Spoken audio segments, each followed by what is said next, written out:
Hey guys, what's up? It's Dave Duford here. It is Friday evening and June the 30th, 2017. Want to thank you so much for joining my live stream today.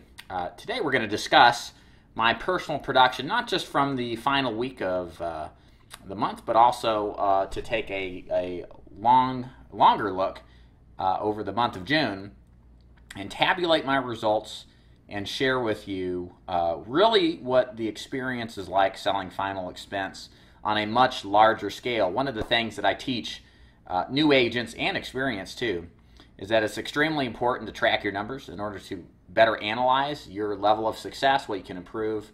And my wishes are, with sharing this production report, is to help you better materialize in your own mind what the reality of selling final expense is like. I'm not like a lot of the insurance business acts with flashing you Rolexes and fat stacks of cash and Ferraris and stuff.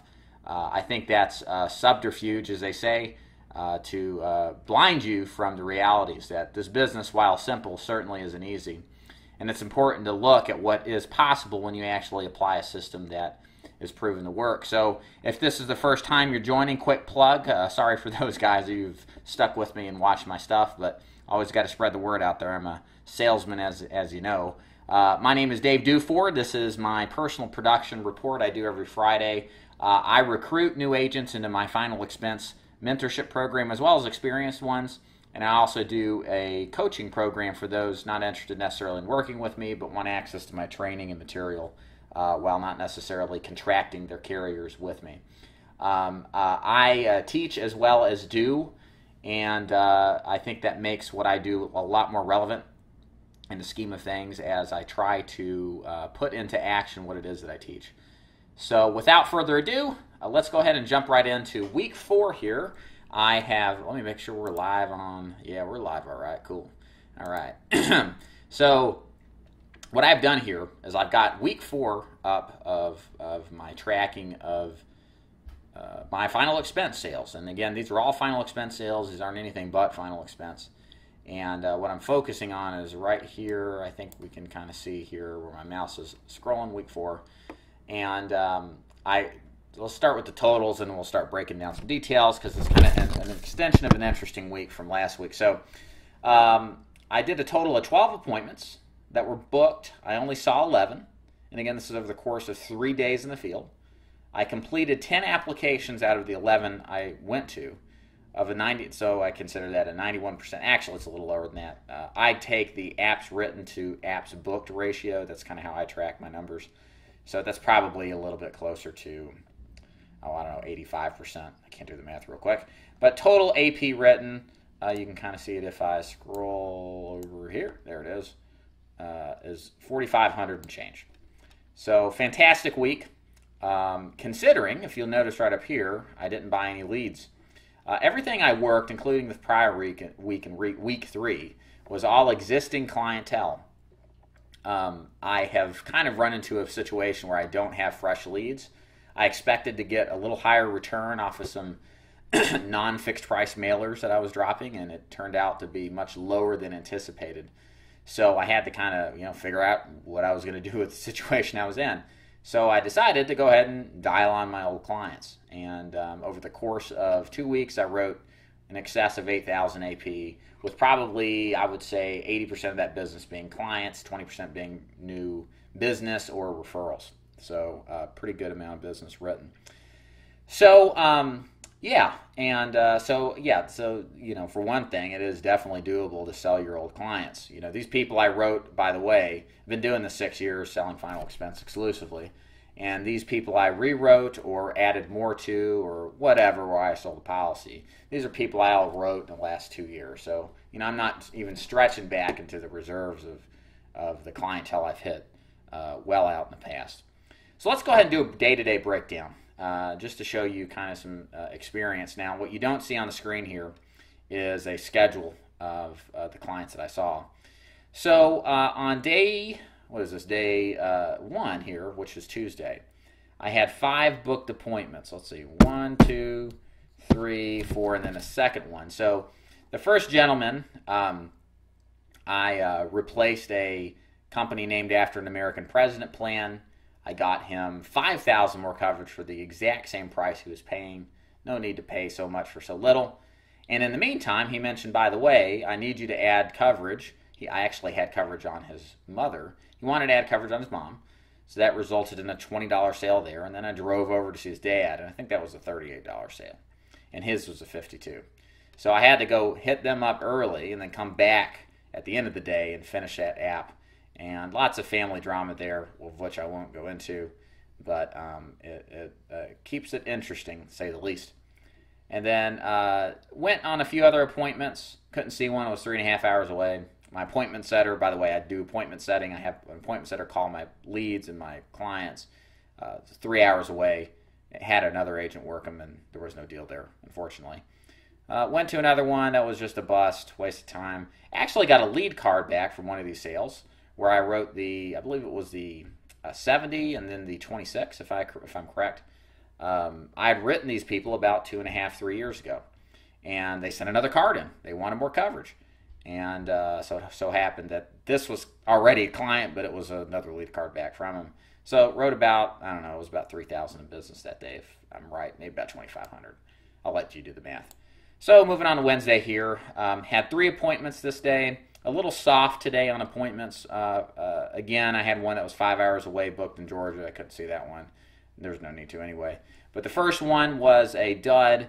The lady had plenty of money, wanted insurance, but didn't really want to pay the price considering her ailments and age. That was done in 20 minutes. As I like to teach, you got to pre-qualify effectively to most optimally spend your time. And I don't like to spend time trying to convince somebody of something they don't need. So on I went. Ended up driving down to an old client, added an additional policy to her that she wanted to have. That was, I think, $31 a month. And then I drove up. I called on a lark, a client that was supposed to see me today, but I didn't have anything to do. So I said, hey, let me swing up there today. She said, sure. So we ran in and wrote her for an extra 20 and just goes to show you what the power of just showing up is, guys. I rolled up into the appointment, and the whole family was there, extended family, and I wrote the brother up, replaced a Pioneer 3-year waiting period life plan. The agent said it was a 2-year wait. It was actually 3, and helped him out. So he was happy. That was a funny one. It's funny. I start thinking of the stories to tell from these sales calls, and but I don't want to make it triple X rated. I'll just say no more. That was a really funny one. If you'd like to ask me off air what that was about, it involves male strippers and all sorts of crazy stuff. But yes, I made it out alive. Thank God. So that was that day. 3 deals out of 3 appointments. Very happy. Didn't do anything Thursday. Just lied around, stared at the wall, lazy and stuff. And then on Friday, had 4 appointments. Today, 4 appointments. Wrote the first one. This is probably the most I've driven an entire day. I mean, we were really trying to squeeze what we could out of this. I literally I checked my odometer. I drove 430 miles today. Can you believe that? I'm leaving for Myrtle Beach tomorrow, and it's a 500-mile drive. So I literally drove approximately 80% of the way, and then I got to go do it again tomorrow. So anyways, but hey, you got to do what you got to do. Get that business while it's out there. Saw the first one, drove 2 hours, wrote her up, replaced the company named after American president. Drove another 2 hours, they were broke. We're going to buy anything. Then drove 2 hours south to Georgia, and that dumbass no-showed me again. I'm not going to see him. Somebody asked me, how many times do you show up at somebody who doesn't show up? And to me, it's like 2 or 3 times, and I'm done. This is a dude you're just going to have to drop in on if you're going to write anything on him, unfortunately. I think there's something there, but the guy's just, the lights are on, but nobody's upstairs kind of thing. And then lastly, wrote the last one. That was a referral. I actually didn't sell this person. Again, the common theme here is replacing the company named after American president today's broadcast, but this one I didn't because she had a pacemaker put in after the fact, and it was less than 2 years. I said, just keep it. And I said, oh, by the way, you know anybody else that needs insurance? And my son does, yay. So I ended up writing a 44 on him. I got that referral a couple weeks ago. So that sweetened the deal just a tad bit more. And there we have it, 45-12 for the week. Pretty good showing. Now let's step this up a notch and see if there's any comments over here. Got a few people watching. Good to see everybody. Most people have lives on a Friday. Not me. I like to do this stuff. That's 8:30. We should be doing something fun instead of looking at these crazy numbers. So over here on the right, you can see my technologically advanced record-keeping pen and paper to show you what I've done for the month of June 2017. So, and then what I'm going to do after this is going to give you some analysis on how I thought it went. So I did a total of 70 appointments, and then again I just added up what I did the last 4 weeks. Of the 70 that showed up, of the 70 booked, only 57 showed up, which is pretty good. And of the 57 I saw, I wrote 39 applications for a total of $20,760 annualized premium. I think I did the math. Well, I didn't do the math, but let's do the math right now. 2,760 divided by 39. My average case size was $532, rounded down, right about what I expect. I tell guys I write about 500 to 600 AP size, so that's what I'd expect.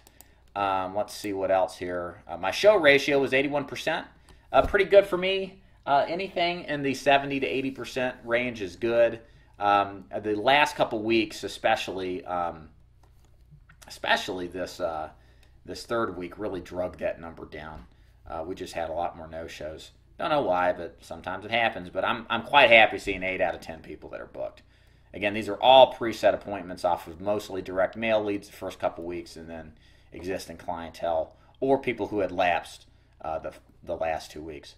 Of the apps I've wrote, divided by the number of total appointments, I had a 56% closing ratio.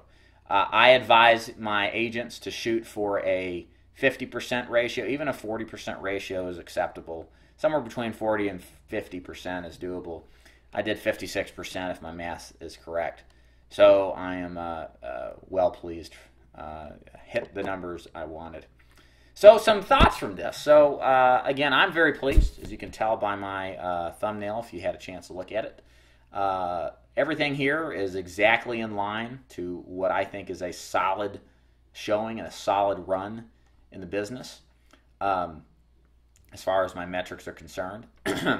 Now, what else was I going to talk about? Oh, one other thing to think about. I started crunching some numbers just to have a little fun with it. I had a total of 70 appointments, right? And my total AP was, let's just say 2,760, right? So I kind of thought, well, how much money am I on average, quote unquote, banking with each appointment? Because as we all think to some extent, you know, an appointment is nothing sold, but we sometimes have to go through a couple no's to get to a yes, right? But the no's have a value. They don't have an economic, well, they don't have a direct in your bank account cash value, but they do have an economic value in the sense that if you believe, like I do, that we follow a system which is imperfect, which produces results more consistently over time, you've got to go through the no's to get to the yeses, right? So it is interesting to think of your appointments as being an economic value, even the no's. You know, not just your traditional cash in the account economic value, but you know, that each appointment is worth something, because as you get to a certain threshold, which I would in this case describe as your average, then that economic value will be banked, right? Because once you get into that point, then you're going to most likely make a sale statistically. So let's look at it. So I don't know if I'm making any sense, but let's look at it like this. So if I did 20,760 AP, I divide that by my total appointments, okay? So my total appointments was 70. So that's $296, all right? We'll just say $296 dollars or average per appointment. So I have an economic value of $296 per appointment, all right? So if my average case size, excuse me, is $530, I know that when I do 2 appointments, I should, on average, more often than not, realize that 530 average that I pulled up out of my numerical scheming a minute ago. Hopefully, does that make sense, guys? Hopefully it does. Because the reason I'm mentioning this is because it dawned on me when I was crunching these numbers that, the general consensus is to look at a deadbeat appointment that doesn't close as a deadbeat appointment that doesn't close. But it would be more prudent and long-term in your thinking to think of every appointment, including those deadbeats that don't close, as important characteristics to your system.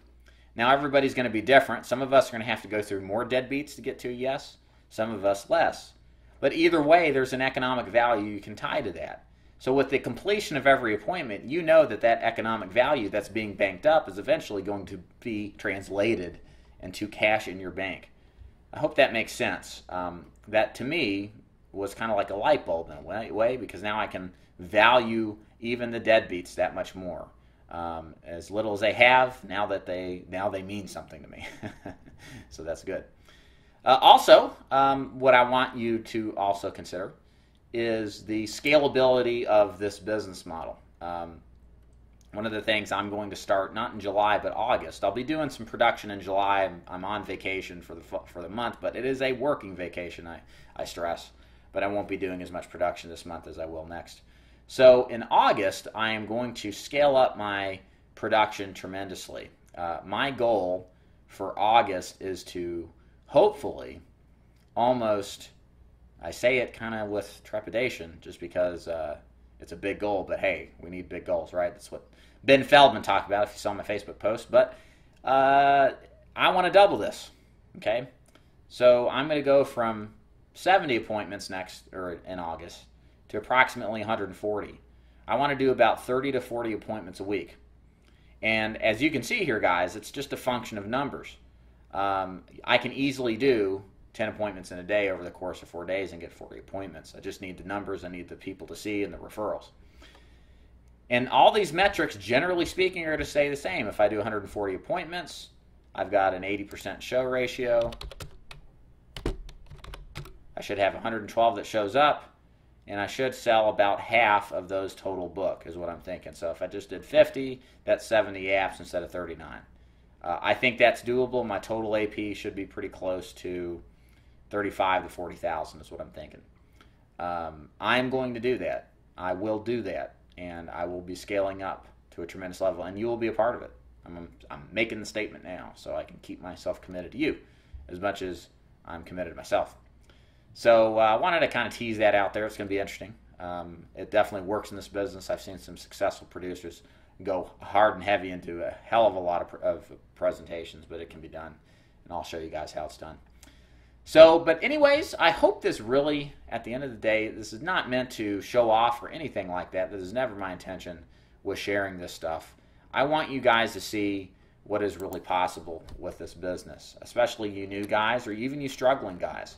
I do direct mail leads. I really don't do much of anything else besides if I'm slow, I'll work existing clients, or I'll work in referrals that I get post-sale, immediately post-sale. I don't wait. I don't follow up in a year. Now that I've learned a proper way to do it, I get the referrals at the end. Like today I got 2 referrals, and I think they're going to be rock solid. So I want you to guys see this. I think this is incredibly powerful, and hopefully it's motivating. I'm not some sort of, charismatic Tony Robbins type figure. I'm some geek in his basement that is afraid of calling the pizza man, or was at least. And if I can do it, you can, and all that stuff. But, I think it's important to see the numbers. It's important to see what this is actually like. Yeah, you're going to have to drive 430 miles on a unfortunate production day, but you got to do what it takes. There are some days where you may, like last week, I didn't sell shit. Look at last Thursday here. I did 5 appointments. I only got 1 person to show up. I remember that. Yeah, that pissed me off. I remember that. Didn't sell anything. But if you took that one day and hung it up after that, good Lord. Look at all the other production. So you got to make sure you see that stuff. And if you look back too, the second week on Thursday must be. That's why I took Thursday off this week. It's obviously cursed. Look at the last week 2 and week 3. I didn't sell anything those 2 days. I did a lot the first Thursday though. But anyways, I'm just joking. But you can see I had 2 blanks, and I still was able to write 20 grand, almost 21 in business. Rock solid month. So yeah. Anyways, guys, I just wanted you to see this, and share in the experience. And I look forward to doing this again next Friday. I'm going to be working probably 2 days in the field in the low country of North Carolina. Apparently there's one there too as well. Hey, what's up, Vet? I'm seeing your stuff here. You probably wonder who was that asshole? See, I don't even remember. It's funny you mentioned that, Vet dude. By the way, guys, if you're watching this, I get a live chat here, and sometimes I don't think the chat shows up in the comment box. But anyways, I don't even remember who I was talking about, and it makes me laugh because Vet, I can't even remember the no-shows. Okay, I remember the guy today, but if I go back to last week, dude, I can't even remember anything. I don't remember any of the bad stuff. I don't really remember that. I remember the sales, sorta, but I don't even remember the bad stuff. And it's funny that if you look at the scheme of things in a longer perspective, at least I don't manifest or concern myself with the negatives, or the no's, the assholes as you presented it. They just get washed away with time quickly. I've been able to train, or maybe I'm just born with it, I don't know, the ability to have short-term amnesia. It's a really good skill to have in this business, guys, is not to remember what happened the prior day, better yet, the prior appointment or the prior door knock or the prior prospecting event. Each event is new, it's unique, and, the only variable that's similar between every presentation is you. You have a lot of control over the outcomes. And on the other hand, there's some things you don't have control over. And it's just being able to identify what you do have control over and what you don't. I think that's basically the serenity prayer. Vet asks, I do agree with you there. Every time you get a no, you're paying yourself to get a yes. That's absolutely right. Dave, do you take these DM leads to the door? We do appointment settings straight. So I don't do much door knocking anymore. Not saying that you shouldn't.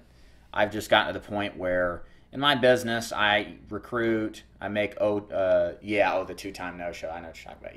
Yeah, that guy is an asshole. Screw him. Yeah, I don't door knock much anymore, Vet dude. I just run preset appointments on direct mail leads. I just don't want to be honest with you. I could if I wanted to, but I don't work as much as in the field. Like 3 years ago when I first started recruiting, I was working 6 days in a week. I was doing door knocks then, intermixed with appointment setting. But for me, my goal is to see as many people physically as possible. On the hour, I'm going to do a 45-minute appointments every 45 minutes starting in August, maybe even next month. But that works well enough for me. And I've got a lot of other business interests in this business, so I don't need to necessarily get as high as ROI as I used to as a personal producer. However, you and every other agent should not do what I do necessarily until you've built up some level of experience and a bankroll and you know what you're doing. You should door knock every lead that doesn't set up an appointment with you. You need to make sure you squeeze as much out of these as you can in order to maximize your income as much as possible. Extremely important. So, that is the name of the game here. So with that said, ladies and gentlemen, I want to thank you so much for attending this live stream. I hope you liked what I talked about, and I hope you'll come back next time. I should do a few videos this coming week, like I usually do in the car. Got a couple of new agent ride-along to do next week, and we'll definitely be doing another production video for you guys, so you guys see that too. Other than that, you guys go do something Friday night, 9 o'clock. I got to go to bed. I got to get up early and drive 8 hours to Myrtle Beach. All right, guys, thanks a lot. I'll stop rambling. Y'all take care. Bye.